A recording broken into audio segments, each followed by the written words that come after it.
올려드리며 예수님의 이름으로 기도합니다. 아멘. 할렐루야. 우리 하나님의 은혜와 평강이 여러분 가운데 함께 할 수 있기를 주의 이름으로 축복합니다. 오늘 여러분 생명의 삶을 가지고 다니신지는 모르겠지만 오늘이 10월의 마지막 날입니다. 그래서 먼저는 10월 한 달도 수고 많으셨고 내일부터는 다른 11월호를 가지고 꼭 오시기를 바랍니다. 자, 오늘 하나님께서 주시는 말씀은 역대하 5장 2절부터 14절까지의 말씀 되겠습니다. 역대하 5장 2절부터 14절까지의 말씀을 제가 한 절, 여러분이 한 절 이렇게 교독하도록 하겠습니다. 제가 먼저 2절 말씀 읽습니다. 이에 솔로몬이 여호와의 언약궤를 다윗성 곧 시온에서부터 메어 올리고자 하여 이스라엘 장로들과 모든 지파의 우두머리 곧 이스라엘 자손의 족장들을 다 예루살렘으로 소집하니 저에게 이스라엘 모든 사람이 다 왕에게로 모이고 이스라엘 장로들이 이름에 레위 사람들이 궤를 매니라. 궤와 회막과 장막 안에 있는 모든 거룩한 기구를 메고 올라가되 레위인 제사장들이 그것들을 메고 올라가매 솔로몬 왕과 그 앞에 모인 모든 이스라엘 회중이 궤 앞에서 양과 서로 제사를 드렸으니 그 수가 많아 기록할 수도 없고 셀 수도 없었더라. 제사장들이 여호와의 언약궤를 그 처소로 메어 드렸으니 곧 본전 지성소 그룹들의 날개하리라. 그룹들이 궤 처소 위에서 날개를 펴서 궤와 그 채를 덮었는데 그 채가 길어서 궤에서 나오므로 그 끝이 본전 앞에서 보이나 밖에서는 보이지 아니하며 그 궤가 오늘까지 그곳에 있음에 궤 안에는 두 돌판 외에 아무것도 없으니 이것은 이스라엘 자손이 애굽에서 나온 후 여호와께서 그들과 언약을 세우실 때 모세가 호렙에서 그 안에 넣은 것이더라. 이때에는 제사장들이 그 반열대로 하지 아니하고 스스로 정결하게 하고 성소에 있다가 나옴.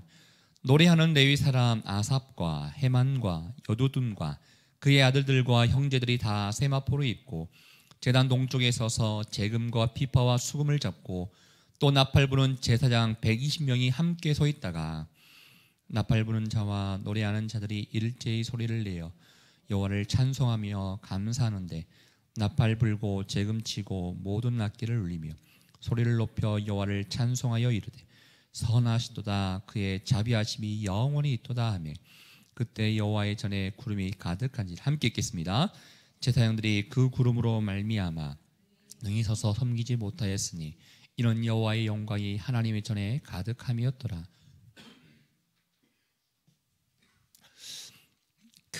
어제 내용은 솔로몬이 성전을 건축한 내용들을 우리가 봤습니다. 이틀에 걸쳐서 봤지만 사실 이 성전 건축 기간은 무려 7년 동안 진행이 되었다고 합니다.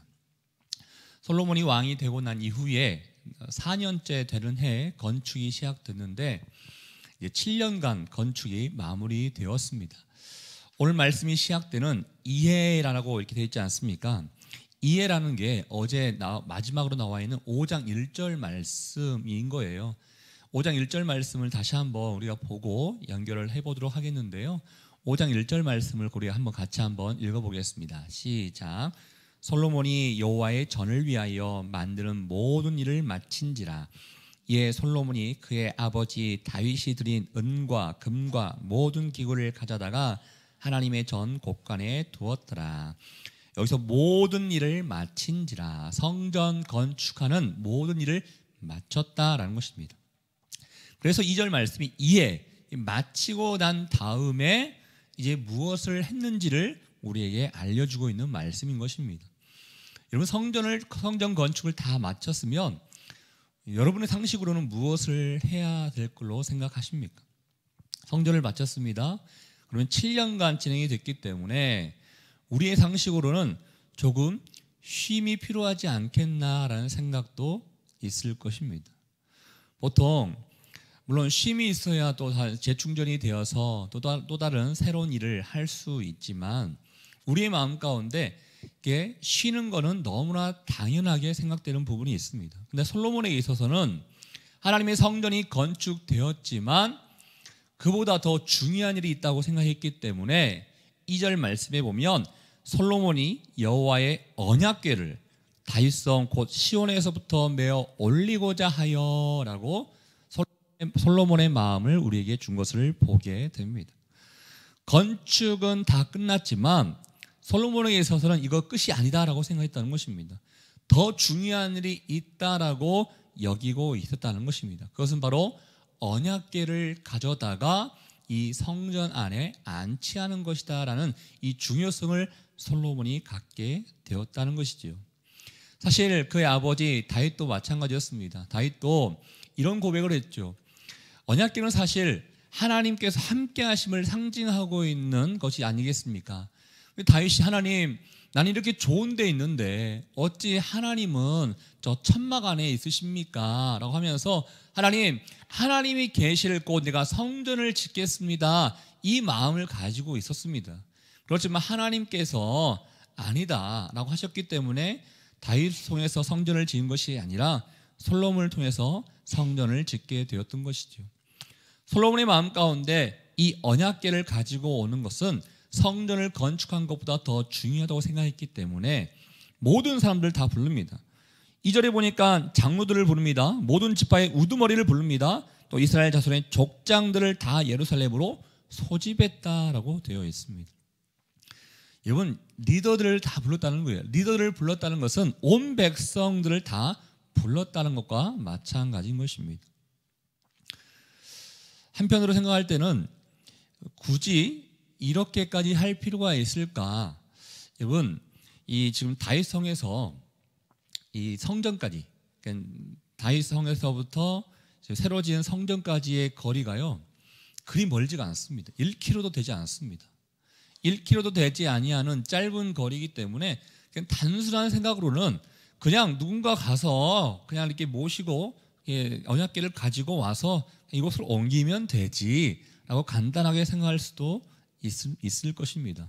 그렇지만 솔로몬의 마음의 중심은 이 하나님을 모시고 오는, 하나님의 임재를 상징하고 있는 언약궤를 모시고 오는 일은 그 어떠한 것보다도 가장 가치가 있고 중요한 것이라고 생각했기 때문에 모든 백성들을 다 불러 모은 것입니다. 한마디로 국가의 큰 행사로서, 중요한 행사로서 솔로몬이 선포하고 이런 의식을 치르고 있다는 것을 보여주고 있다는 것입니다. 여러분, 하나님을 우리 가운데 모셔드는 일, 하나님이 우리의 예배 가운데 모셔드는 일, 하나님이 우리의 가정 가운데 모셔드는 일은 그냥 간단한 일이 아니다는 것입니다. 굉장히 중요한 일인 것입니다. 그런데 우리가 때로는 너무나 소홀하게 여길 때가 있음을 보게 되죠. 가끔씩 그 가족들의 큰 행사가 있었을 때는 엄청나게 잘 준비해서 치르려고 하는데 하나님께 예배드리는, 또 하나님께서 함께하는 그 모든 곳에는 대충 어떻게 해보려고 하는, 대충 넘어가려고 하는, 그냥 나만 뭐 잘하면 되지, 이런 거 있다는 거예요. 그래서 저는 오늘 말씀을 묵상하면서 이게 이것에 마음이 있는 것이구나, 이것에 중심이 있는 것이구나, 이것에 가치가 있는 것이구나 라는 것을 생각해 보게 되었어요. 리더를 불렀다는 것은 아까 말씀드렸던 것처럼 백성을 불렀다는 것인데, 이 백성과 리더들, 특별히 가장 큰 리더인 솔로몬의 마음의 중심이 하나님께로 향하니까 백성들 또한 함께 동참하구나 하는 것을 우리에게 알려주고 있습니다. 4절 말씀에 보면 이스라엘 장로들의 이름에 레위 사람들이 궤를 맸습니다. 궤를 메고 이제 드디어 안치하기 위해서 성전으로 오고 있다는 것입니다. 예전에 기억나십니까?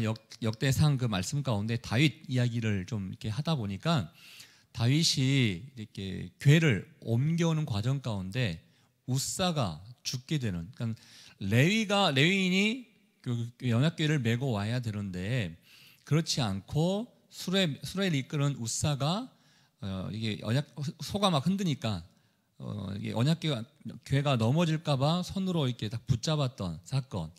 그랬더니 그 우사가 결국은 죽게 되는 그런 사건을 아마 기억하고 있을 것입니다.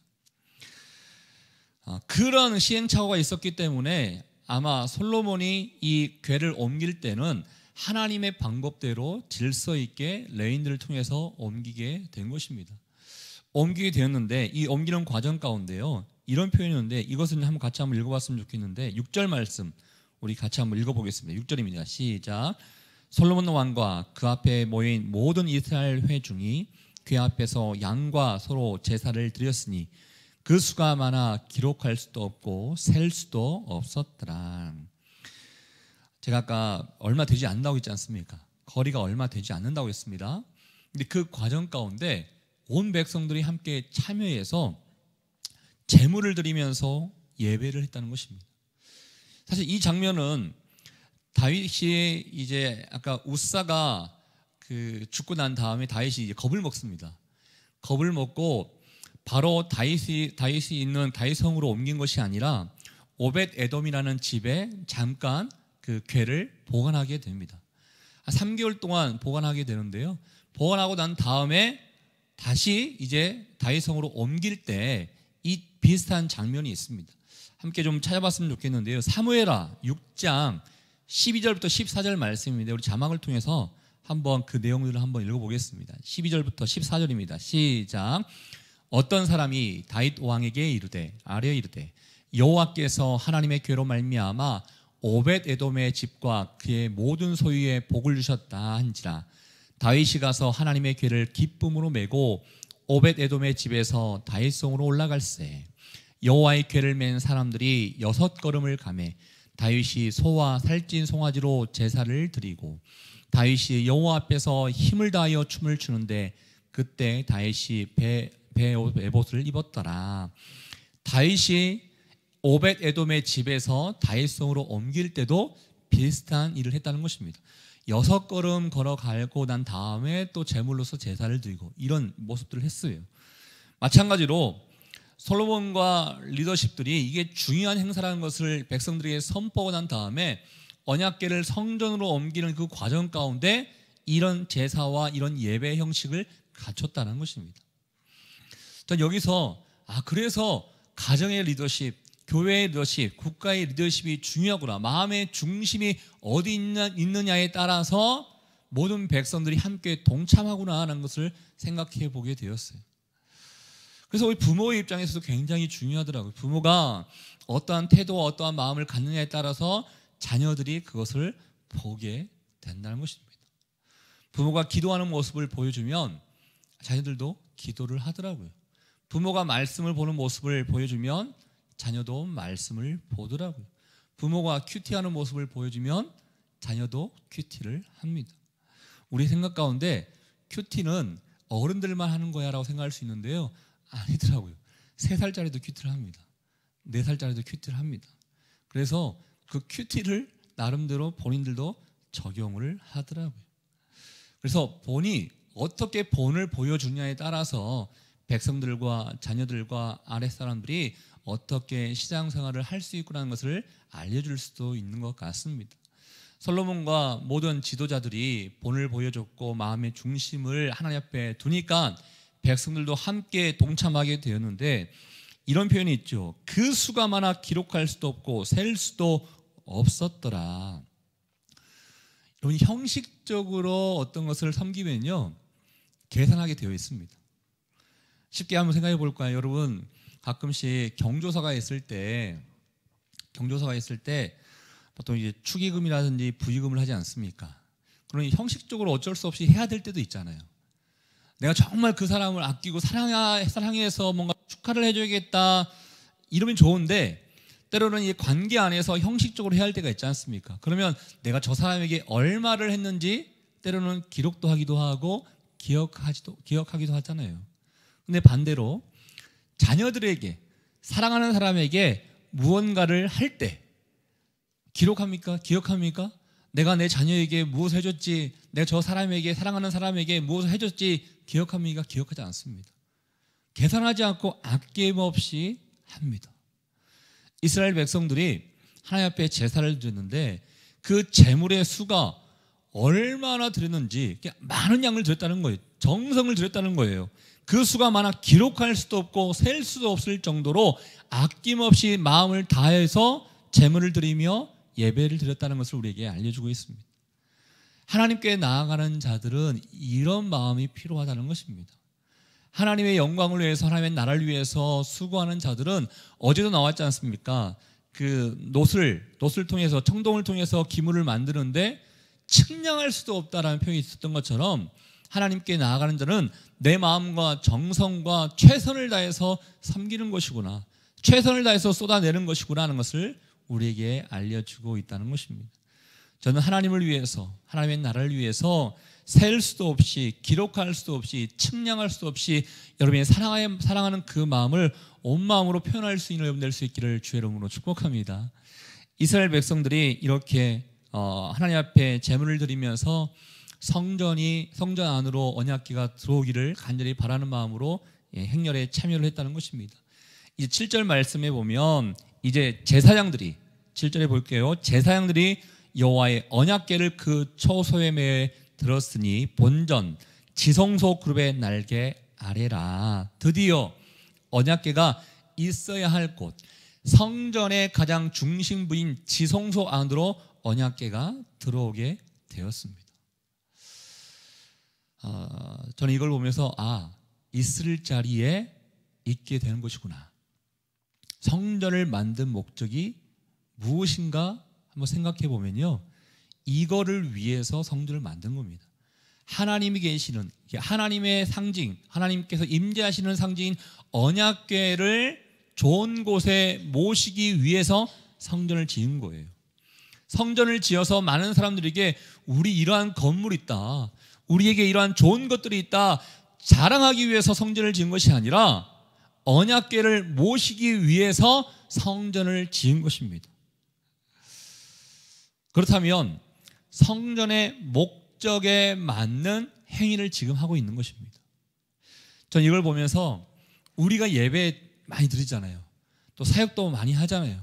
또 하나님께서 예배 받으시라고 교회 건물도 때로는 다른 교회에서는 짓기도 하잖아요. 또 우리도 몇 달 전에 이 건물 안에 들어오게 되었습니다. 근데 우리가 건물을 짓고 건물 안에 들어왔고 예배를 드리고 사역을 하지만 그 중심이 되는 하나님이 계시지 아니하면 아무것도 아니다라는 것을 생각해 보게 되었습니다. 많이 하는 게 중요한 게 아닙니다. 솔로몬이 성전을 아름답게 지었는데 성전 지은 게 중요한 게 아니었다는 것입니다. 성전 안에, 특별히 그 지성소 안에 언약궤가 있어야 성전의 올바른 기능을 할 수 있는 것이죠. 여러분의 가정도 마찬가지고 우리의 교회도 마찬가지고 우리의 모든 사역도 마찬가지입니다.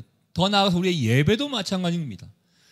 우리가 형식적으로 찬양하고 기도하고 말씀 듣고 할 수 있습니다. 사역도 봉사도 우리가 할 수 있습니다. 그러나 그 안에 하나님이 계시지 아니하면 아무것도 아니라는 것입니다. 껍데기에 불과할 수 있다는 것입니다.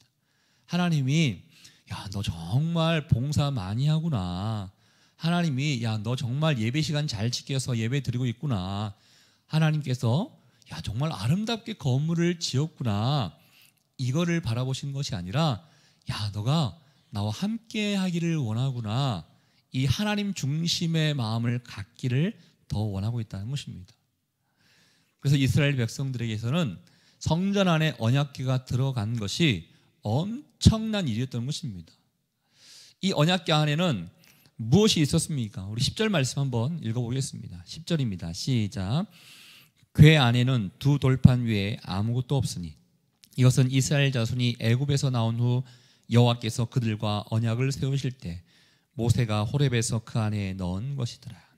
가끔씩 그 성경 퀴즈 대회, 때로는 신대원 들어가기 위해서 성경 시험 볼 때 나오는 문제, 언약궤 안에는 무엇이 있었습니까? 3가지를 기록하세요. 이런 거 있잖아요. 근데 지금 여기에는 하나밖에 없어요. 2돌판밖에 들어있지 않다고 이렇게 나와 있지 않습니까? 3가지가 원래 있어야 됩니다. 3가지가 모세 쌍난 지팡이, 그 하나 있어야 되고, 그 다음에 만나가 담겨져 있던 항아리, 그리고 이 2돌판, 10계명이 기록된 2돌판. 근데 2가지는 없어졌고 하나밖에 남지 않았어요. 아마 가나안 땅에 정착하면서 또 많은 외력의 또 침투와 또 움직이는 그 언약궤를 움직이는 그 과정 가운데 아마 분실한 것 같기도 해요. 그렇지만 중요한 하나님의 말씀이 기록되어 있는 이 2돌판이 남아 있다는 게 우리에게 굉장한 교훈을 주고 있습니다. 하나님의 말씀이 있는 곳에 하나님이 계시는 곳입니다. 이스라엘 백성들 언약궤 안에 두 돌판 위에 아무것도 없다는 것은 사실은 거창하게 이렇게 건물을 지었으면 뭔가 금은보화를 가둬두면 어려울 것 같지만 그 거창한 건물 안에 있어야 될 것은 하나님의 말씀, 이 두 돌판만 담겨져 있는 언약궤뿐이었다는 것입니다. 이스라엘 백성들이 무엇을 담기 위해서 건물을 지었는지를 알 수 있다는 것입니다. 여러분, 겉모습을 포장하기 위해서 살아가는 게 중요한 게 아닙니다. 우리 안에 하나님을 모시며 살아가는 게 그 어떤 것보다도 더 중요하다는 것을 우리에게 깨우쳐 주고 있다는 것입니다. 그럴듯한 집을 원하십니까? 그럴듯한 차를 원하십니까? 그럴듯한 우리의 그 스펙과 우리의 모양새를 원하고 계십니까? 그것보다 더 중요한 것은 남들에게 보기에 좋지 않게 보인다 하더라도 우리 안에 하나님을 모시고 살아가는 게 그 어떤 것보다도 가치 있고 중요하다는 것을 이스라엘 백성들은 우리에게 보여주고 있다는 것입니다.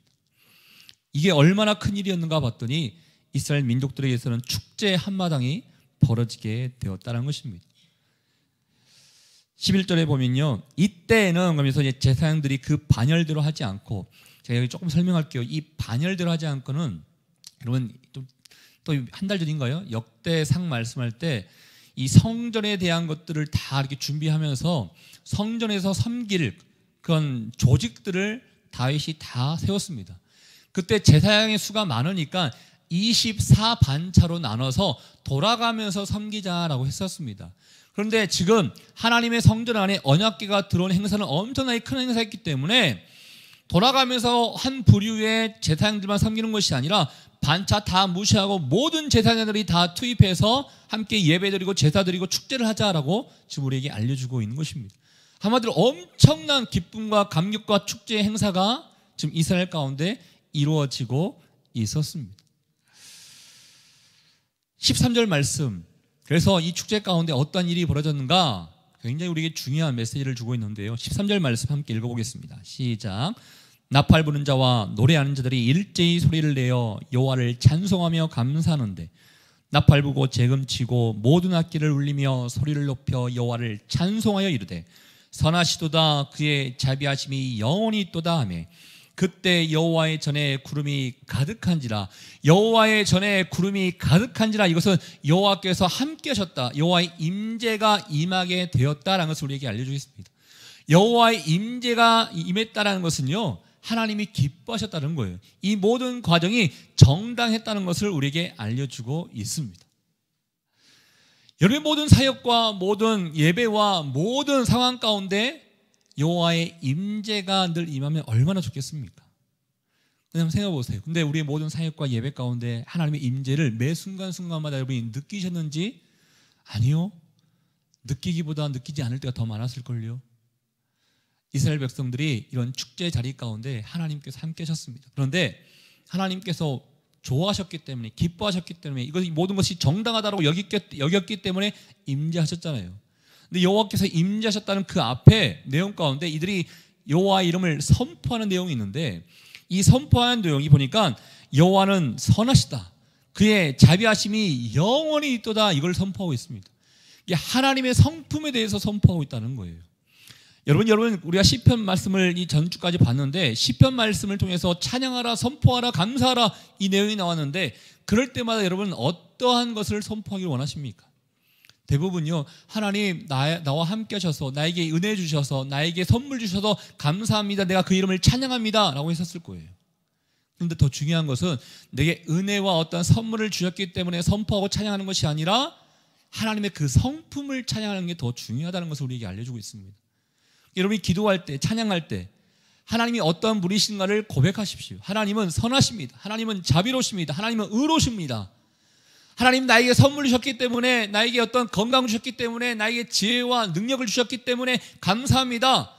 이 조건으로서 감사하는 것이 아니라 하나님의 그 인자심과 자비로우심과 성실하심과 하나님의 본래의 성품을 찬양하는 게 중요하다는 것을 우리에게 알려주고 있습니다.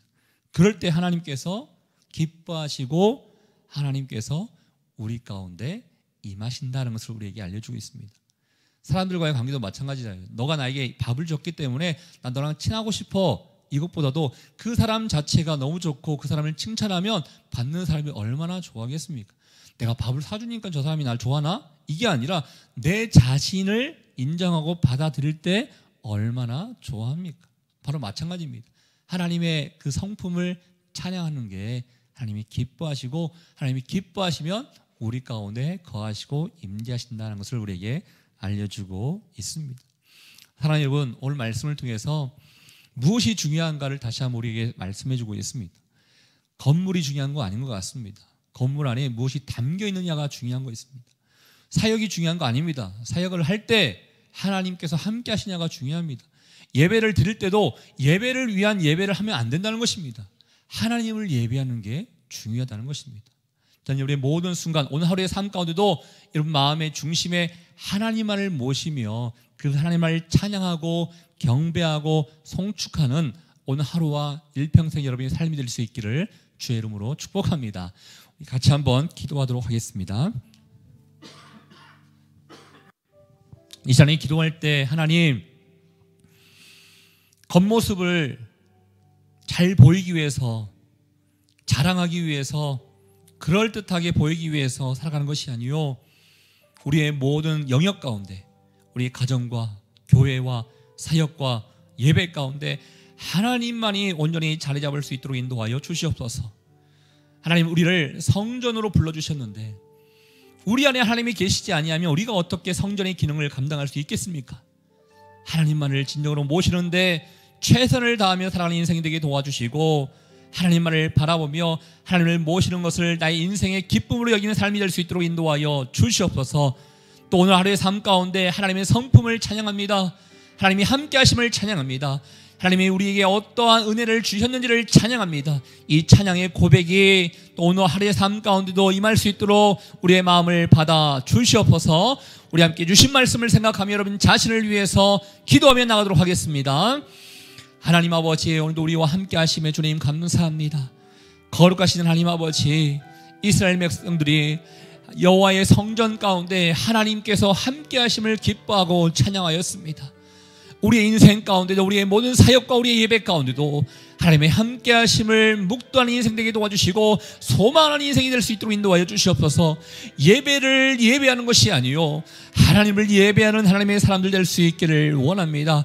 내가 봉사하기 때문에 당연히 하나님이 계시다는 것이 아니라, 봉사는 그 과정 가운데 하나님을 진정으로 우리의 중심에 모셔두며 살아가는 인생이 될 수 있기를 원합니다. 거룩하신 성령이시여 하나님을 바라보는 자들에게 도와주시고, 하나님께서 기뻐하시는 고백과 찬양의 선포가 우리 인생 가운데 끊이지 않도록 주님 인도하여 주시옵소서. 우리를 붙잡아 주신 하나님을 찬양합니다. 오늘 하루의 삶 가운데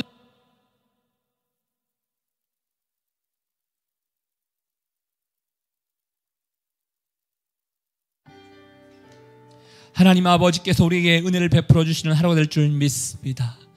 하나님 아버지, 오늘도 우리가 주님 앞에 나아갑니다. 특별히 오늘 주신 말씀을 통하여 어떠한 삶이 하나님이 기뻐하시는 삶인지를 다시 한번 알게 하심에 감사합니다.